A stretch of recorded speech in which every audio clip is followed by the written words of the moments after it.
நண்பர்களே எல்லோருக்கும் வணக்கம். புதுமை காங்கேயம் சமையலுக்கு உங்களை அன்போடு அழைக்கிறேன். இன்னைக்கு நம்ம உடம்புல வைரஸ் வராமல், நம்ம நோய் தொற்று ஏற்படுத்தக்கூடிய வைரஸ் வராமல் இருக்கிறதுக்கு என்ன வழின்னு பார்க்கலாம். இன்னைக்கு நம்ம உடம்புல தோன்ற வைரஸ்கள் அழிக்கக்கூடிய ஒரு சிறந்த பானம் தான் தயாரிக்க போகிறோங்க. ஒரு ஹாட் ட்ரிங்க் தான் தயாரிக்க போகிறோம். ஒரு சூப் தான் தயாரிக்க போகிறோம். தேவையான பொருட்கள் பார்க்கலாங்க. பப்பாளி இலை ஒன்று எடுத்து வச்சுருக்குறேங்க. இதை துண்டு துண்டாக நறுக்கி போட்டுக்கலாங்க. அடுத்தது 2 கொய்யா இலை வச்சுருக்குறேங்க. 2 இனுக்கு முருங்கைக்கீரை வச்சுருக்குறேங்க. ஒரு வெற்றிலை வச்சுருக்குறேங்க. 2 இனுக்கு கருவேப்பிலை வச்சுருக்குறேங்க. ஒரு 15-20 மிளகு வச்சுருக்குறேங்க. ஒரு துண்டு இஞ்சி, கொஞ்சோண்டு வேப்பங்கொழுந்து வச்சுருக்குறேங்க. இந்த 9 பொருள்களையும் போட்டு நாம் இப்போ காய்ச்சணுங்க. அடுத்து தண்ணியினோட அளவு சொல்கிறேங்க. தண்ணியினோட அளவுங்க 2 பேர் குடிக்கிறதுக்காக நான் இப்போ எடுக்கிறேங்க. இந்த டம்ளரில் நான் 2.25 டம்ளர் எடுக்க போகிறேங்க தண்ணி. பாருங்கள், 2 டம்ளர் ஊற்றியாச்சு. இது கொஞ்சம் பெரிய டம்ளர். பாருங்கள், டம்ளர் கொஞ்சம் பெருசாக தான் இருக்குது. இதில் நான் 2.25 டம்ளர் தண்ணி எடுத்துக்கிட்டேங்க.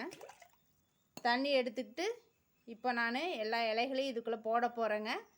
மிளகையும் இஞ்சியும் இடிகளில் தட்டி அதையும் இதுக்குள்ளேயே போட போகிறேன்.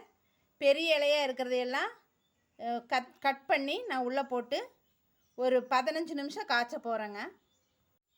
பாருங்கள், எல்லா இலைகளையும் இந்த பாத்திரத்தில் போட்டு 2.25 டம்ளர் தண்ணி ஊற்றியாச்சுங்க. மிளகையும் இஞ்சியும் தட்டி போட்டாச்சுங்க. மீடியம் ஃப்ளேமில் ஒரு 10 to 12 நிமிஷம் நல்லா இதை காய்ச்சலாங்க. ரொம்ப ஹை ஃப்ளேமில் வச்சா பொங்கி வருங்க. அதனால் மீடியம் சைஸ் ஃப்ளேமில் வச்சு ஒரு 10 to 12 நிமிஷம் காய்ச்சலாங்க. பாருங்கள், 12 நிமிஷம் இது நல்லா கொதிச்சிருச்சு.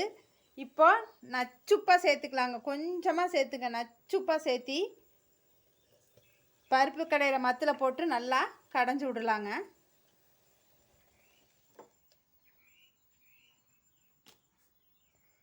இறக்கிக்கலாங்க. நீ பாருங்கள், பருப்பு கடையில் மற்ற வச்சு நல்லா இந்த எசன்ஸ் எல்லாம் இறங்குற அளவுக்கு நல்லா கடைஞ்சி விட்டுக்கலாங்க. அப்புறமா வடி வச்சு ஃபில்ட்ரு பண்ணிக்கலாங்க. நல்லா மத்தில் கடைஞ்சாச்சுங்க. பெரியவங்க சாப்பிட்றாப்புல இருந்தால் கொஞ்சம் நச்சுப்பு போட்டுக்கலாங்க.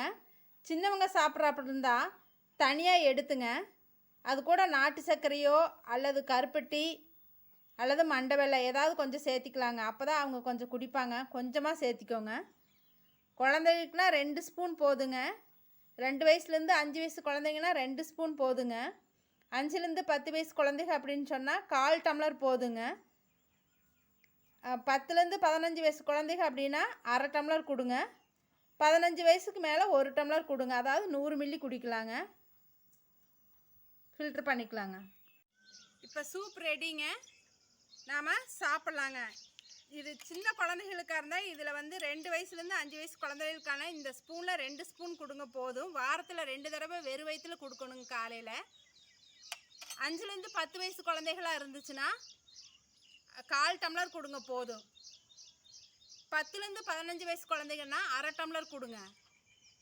நம்மளை மாதிரி பெரியவங்களாக இருந்துச்சுன்னா இதில் இது கொடுங்க, 1 டம்ளர் கொடுங்க. இது 100 மில்லி அளவு. இது வாரத்தில் 2 முறை குடித்தோம்னா நம்மளுக்கு எப்பேற்பட்ட வைரஸ் நோயும் வராதுங்க. நல்ல நோய் சக்தி. இதை எங்கள் அம்மா எங்கள் பொண்ணுக்கு அடிக்கடி வச்சு கொடுப்பாங்க. அவளுக்கு சளியே பிடிக்காது. அதனால தான் நம்மளும் இதை ட்ரை பண்ணி பார்க்கலாம். இதனால் 4 பேர் பயனடைட்டுன்னு சொல்லிட்டு நான் இன்றைக்கி செஞ்சுருக்குறேங்க. நீங்களும் ட்ரை பண்ணி பாருங்கள். நீங்களும் வைரஸ் நோயிலிருந்து நீங்களும் தப்பிச்சுக்கலாம்.